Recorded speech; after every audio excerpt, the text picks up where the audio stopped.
Assalamualaikum warahmatullahi wabarakatuh. Hai, perkenalkan nama saya Devi Amelia dengan NIM Mahir 001 dari kelas 2A PGSD. Di sini saya akan menjelaskan mengenai fonologi, morfologi, semantik, pragmatik, dan sintaksis. Fonologi sendiri berasal dari kata fon yang berarti bunyi dan logos adalah ilmu. Fonologi adalah cabang ilmu bahasa yang mempelajari bunyi-bunyi bahasa yang dihasilkan dari alat ucap manusia. Fonologi meliputi dua pembidangan, yaitu fonemik dan fonetik. Fonemik sendiri adalah ilmu yang mempelajari bahasa dengan memperhatikan fungsi bunyi tersebut sebagai pembeda makna. Contohnya ya seperti lupa, rupa, tali, dan lari. Fonetik sendiri terdiri dari 3 lingkup.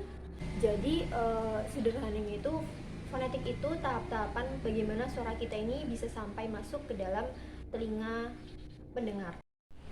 Oke, jadi materi selanjutnya adalah morfologi. Morfologi sendiri adalah suatu cabang ilmu yang mempelajari mengenai pembentukan kata. Di dalam morfologi itu terdapat lapisan lingkaran di mana lapisan teratas yaitu ada kata, kedua ada morfem, yang ketiga ada alomorf dan morf. Kata adalah himpunan atau kumpulan huruf yang mengandung arti banyak sekali ya, contohnya seperti meja, gelas, dan lain-lain. Morfem sendiri adalah unit terkecil dari tata bahasa yang tidak bisa dibagi lagi dan memiliki arti. Morfem sendiri dibagi menjadi dua, yaitu morfem bebas dan terikat.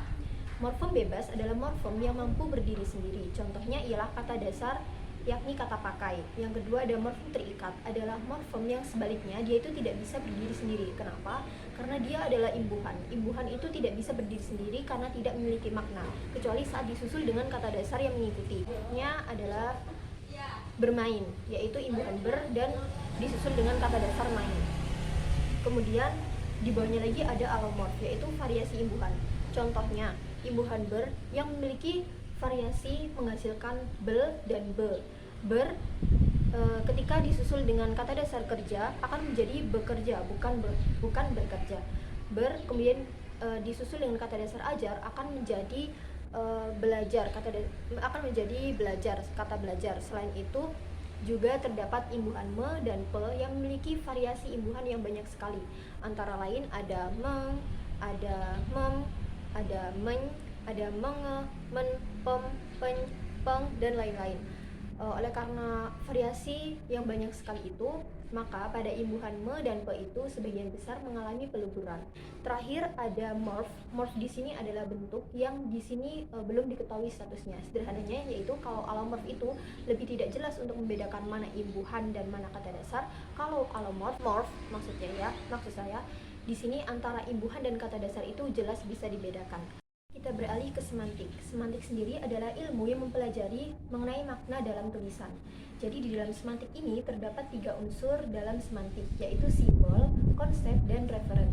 Semantik itu terdapat segitiga 3 unsur dasar, yaitu hubungannya adalah misalnya ketika kita 2 orang atau lebih melihat tulisan CAT, maka yang akan di pikiran kita itu bisa jadi tidak sama, yaitu persepsi mereka berbeda-beda. Ada yang berpikir CAT itu cat alias kucing, atau bisa menjadi cat tembok.